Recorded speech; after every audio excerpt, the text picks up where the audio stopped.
my friend, my brother, comrade in arms,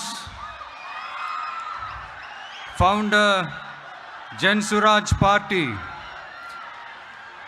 திரு பிரசாந்த் கிஷோர் அவர்கள் இன்னைக்கு நம்மளுடைய இந்த தமிழக வெற்றி கழகத்தினுடைய 2ஆம் ஆண்டு துவக்க விழாவிற்கு சிறப்பு விருந்தினராக கலந்துக்கிட்டு பேசியது மிக்க மிக்க மகிழ்ச்சி. அவருக்கு என்னுடைய மனமார்ந்த நன்றியை தெரிவிச்சுக்கிறேன். We are an emerging primary political force in Tamil Nadu politics with a firm commitment to create history in the upcoming 2026 assembly elections of Tamil Nadu, like 1967 and 1977 assembly elections of our state. Without compromising our party's ideological principles at any cost, I am here to collaborate and work with you towards upholding the secular and democratic ideals in TN and beyond.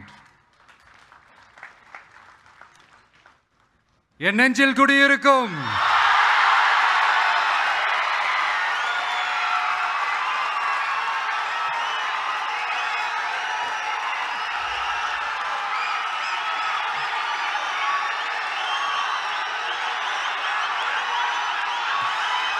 என்னுடைய தோழர்கள், தோழிகள் எல்லாருக்கும் என்னுடைய வணக்கம். வணக்கம் வணக்கம்.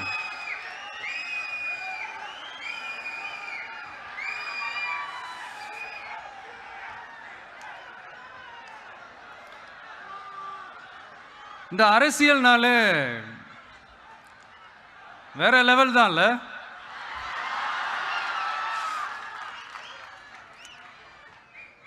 ஏன்னா இந்த அரசியலில் மட்டும்தான் வித்தியாசமான ஒன்று நம்ம பார்க்கலாம். யார் யாரை எப்போ எதிர்ப்பாங்கன்னே நமக்கு தெரியாது. யார் யாரை எப்போ ஆதரிப்பாங்கன்னே நமக்கு தெரியாது. அதை கணிக்கவே முடியாது. அதனால தான் இந்த அரசியலில் மட்டும் முன்னாடியெல்லாம் சொல்லி நம்ம கேள்விப்பட்டிருப்போம், நிரந்தர நண்பனும் நிரந்தர எதிரியும் இல்லைன்னு சொல்லுவாங்க. அரசியலுக்கு யார் வேணாலும் வரலாம், அது ஒரு ஜனநாயக உரிமைன்னு சொல்லுவாங்க. ஆனால் மக்களுக்கு ரொம்ப ரொம்ப பிடிச்சி போன ஒருத்தன் அரசியலுக்கு வரான்னா அதை கண்டிப்பாக நல்லவங்க எல்லாம் வரவேற்பாங்க. ஆனால் ஒரு சில இந்த அதிகார இல்லை அது வேணாம், ஒரு சில பேருக்கு மட்டும் கொஞ்சம் எரிச்சல் வரத்தானே செய்யும். அது இருக்கும் தானே. என்னடா இவன் திடீர்னு ஒருத்தன் என்ட்ரி கொடுத்துட்டானே, இது வரைக்கும் நாம சொன்ன பொய்யெல்லாம் நம்பிக்கிட்டு மக்கள் நமக்கு ஓட்டு போட்டுக்கிட்டு இருந்தாங்களே. ஆனா இப்ப இவன் சொல்றதெல்லாம் பார்த்தா மக்கள் மனசுக்கு ரொம்ப நெருக்கமா வேற இருக்குது. அதுவே நமக்கு ஒரு பெரிய நெருக்கடியாகவும் இருக்குது. இவனை என்ன பண்ணலாம், என்ன செய்யலாம், எப்படி இவனை இது பண்ணலாம், க்ளோஸ் பண்ணலாம்.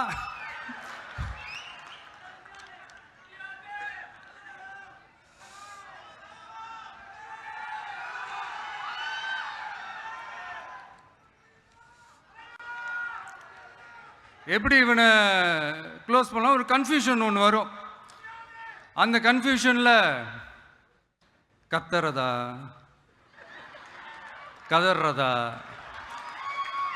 என்ன பண்ணுறதுன்னு தெரியாமல்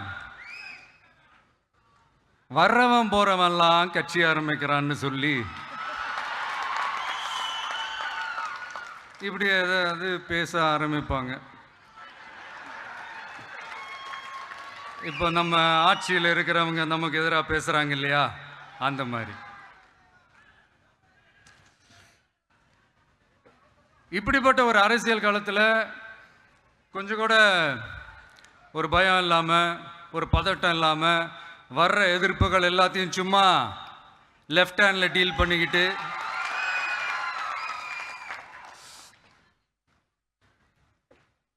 இதோ நம்மளுடைய தமிழக வெற்றி கழகம் முதலாவது ஆண்டை கடந்து இப்போ 2வது ஆண்டில் அடி எடுத்து வைக்கிறோம். இந்த ஒரு காலகட்டம் தான் மிக முக்கியமான ஒரு காலகட்டம். ஏன்னா ஒரு அரசியல் கட்சிக்கு ஒரு பெரிய பலமே அந்த கட்சியினுடைய கட்டமைப்பு தான். அதுதான் அந்த கட்சியினுடைய ஒரு வேறு மாதிரி, ஒரு அடிப்படை பலமே அதுதான். ஒரு ஆலமரம் மாதிரி ஒரு கட்சி ஒன்று வளரணும்னா அதுக்கான அந்த வேர்களும் விழுதுகளும் ஸ்ட்ராங்காக இருக்கணும் இல்லையா? அப்படிதான் நம்மளுடைய இந்த அமைப்பை பலப்படுத்துகிற ஒரு வேலையை தான் இப்போ நம்ம செஞ்சுக்கிட்டு இருக்கிறோம். தமிழ்நாடு முழுக்க மாவட்ட நிர்வாகிகள் எல்லாரையும் தேர்ந்தெடுத்து அறிவிச்சிட்ருக்கிறோம். இந்த நேரத்தில் நம்ம மேலே ஒரு கம்ப்ளைண்ட், அது என்னன்னா, அதுதான் எனக்கும் புரியல. நம்மளுடைய மாவட்ட நிர்வாகிகள் எல்லாருமே வெறும் இளைஞர்களாகவே இருக்கிறாங்களாம். ஏன் இருந்தா என்ன?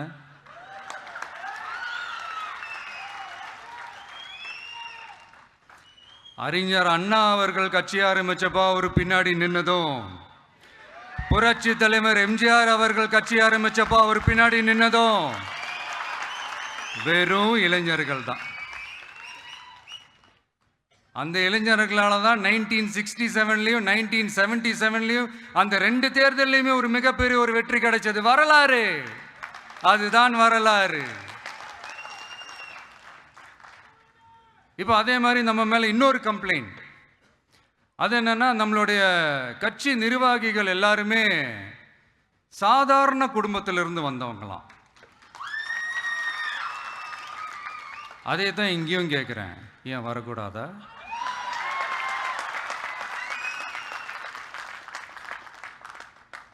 சாதாரண குடும்பத்திலிருந்து வந்தவங்க தான் பெருசு பெருசாக சாதிச்சிருக்கிறாங்க. இன்னும் சொல்ல போனா நம்மளுடைய கட்சி எளிய மக்களுக்கான கட்சி தானே.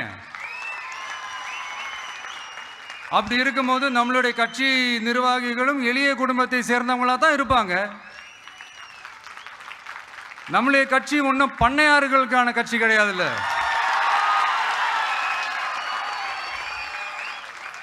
முன்னாடிலாம் அந்த காலத்தில் பண்ணையாருங்க தான் பதவியில் இருப்பாங்க. இப்போ கொஞ்சம் உல்டா மாறிடுச்சு, பதவியில் இருக்கிறவங்களாம் பண்ணையாரா மாறிடுறாங்க.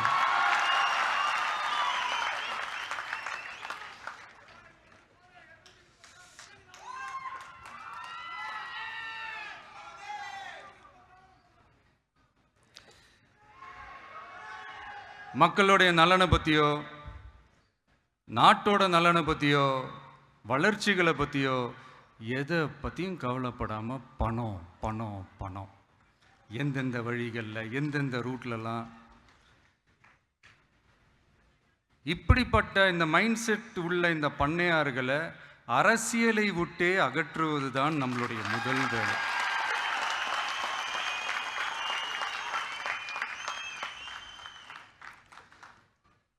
அதை ஜனநாயக முறைப்படி நம்ம செய்கிறதுக்கு தான் 2026 தேர்தலை நம்ம சந்திக்க போகிறோம். அந்த தேர்தலை சந்திக்க ரொம்ப ரொம்ப முக்கியமான விஷயம் பூத் லெவல் ஏஜென்ட்ஸ், BLA அப்படின்னு சொல்லுவாங்க. அது ரொம்ப ரொம்ப முக்கியம். ஏன்னா நீங்கள் பார்த்தீங்கன்னா தமிழ்நாட்டில் அந்த பெரிய பெரிய கட்சிகளுக்கு தான் அந்த BLAலாம் ரொம்ப ஸ்ட்ராங்காக இருக்கும்னு சொல்லுவாங்க. ஒரு அப்ராக்சிமேட்டாக ஒரு 69,000 பூத்ஸ் இருக்குது. அது எல்லாத்துக்குமே பூத் ஏஜென்ட்ஸாக நம்மளுடைய கட்சி தோழர்களை தான் நியமிக்க போகிறோம். கூடிய சீக்கிரமே பூத் கமிட்டி மாநாடுன்னு ஒன்று நடத்த போகிறோம். அன்னைக்கு தெரியும் தமிழக வெற்றி கழகம் எந்த ஒரு பெரிய கட்சிக்கும் கொஞ்சம் கூட சளைச்சதில்லைங்க. அன்னைக்கு தெரியும் தமிழக வெற்றி கழகம் தமிழ்நாட்டில் முதல் சக்தியா, முதன்மை சக்தியா, பவர்ஃபுல்லாக இருக்குதுன்னு அன்னைக்கு ப்ரூவ் ஆகும். இப்போ புதுசாக ஒரு பிரச்சனை ஒன்று கிளப்பி விட்டுட்டு இருக்கிறாங்க, மும்மொழி கொள்கை.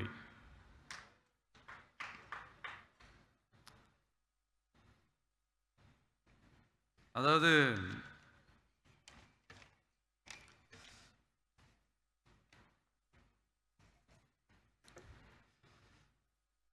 இதை இங்கே செயல்படுத்தலைன்னா இந்த கல்விக்கான நிதியை நம்மளுடைய மாநில அரசுக்கு கொடுக்க மாட்டாங்களாம். இந்த எல்கேஜி யூகேஜி பசங்க சண்டை போட்டுப்பாங்க தெரியுமா,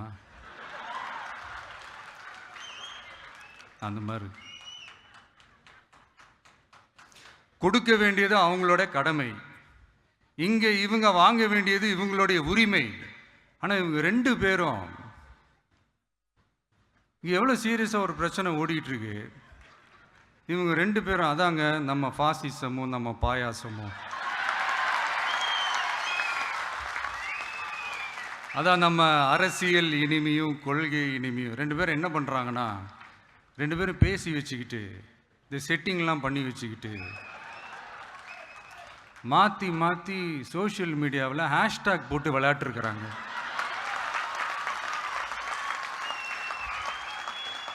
இங்கே என்ன நடந்துக்கிட்டு இருக்கு, அதாவது இவங்க 2 பேரும் அடிச்சுக்கிற மாதிரி அடிச்சுப்பாங்களாம். அதை நாங்கள் நம்பணுமா,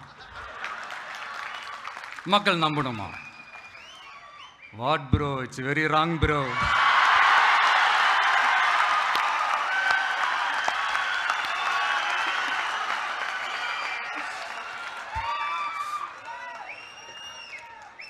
இதுக்கு நடுவில் நம்ம பசங்க உள்ள பூந்து அங்க ஒரு சம்பவம் ஒன்று பண்ணிட்டு டக்குன்னு வெளியே வந்துடுறது.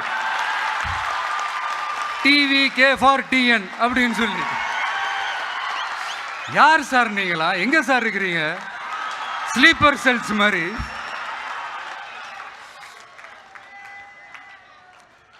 அதனால இதெல்லாம் மக்களுக்கு நாம சொல்லி புரிய வைக்க வேண்டிய அவசியமே கிடையாது. அவங்களுக்கே தெரியறதெல்லாம் எவ்வளவு பெரிய ஒரு ஏமாத்து வேலைன்னு. நம்ம ஊர் சுயமரியாதை ஊர். நாம் எல்லாரையும் மதிப்போம், ஆனால் சுயமரியாதையை மட்டும் யாருக்காகவும் எதுக்காகவும் விட்டு கொடுக்க மாட்டோம். நாம் எல்லா மொழிகளையும் மதிப்போம், அதில் மாற்றுக்கிறதே கிடையாது. தனிப்பட்ட முறையில் யார் வேணாலும் எந்த ஸ்கூலில் வேணாலும் படிக்கலாங்க. உனக்கு எந்த மொழி வேணுமோ, எப்போ கற்றுக்கணுமோ, உனக்கு எப்போ தோணுதோ கற்றுக்கலாம். அதெல்லாம் அவங்கவுங்களுடைய தனிப்பட்ட ஒரு உரிமை. ஆனால் கூட்டாட்சி தத்துவத்தை மீறி மாநில தன்னாட்சி உரிமைக்கு எதிராக ஒரு மாநில அரசின் மொழி கொள்கையை, கல்வி கொள்கையை கேள்விக்குறியாக்கி வேறு ஒரு மொழியை வலுக்கட்டாயமாக திணிச்சா, அதுவும் அரசியல் ரீதியாக திணிச்சா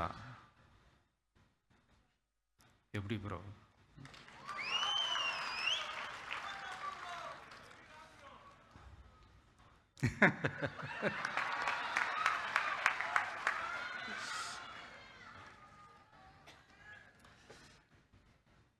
அதனால் நம்மளுடைய தமிழக வெற்றி கழகம் சார்பாக நாமளும் இந்த பொய் பிரச்சாரங்களை எல்லாம் புறம் தள்ளிவிட்டு இதை நாங்கள் உறுதியாக எதிர்ப்போம்.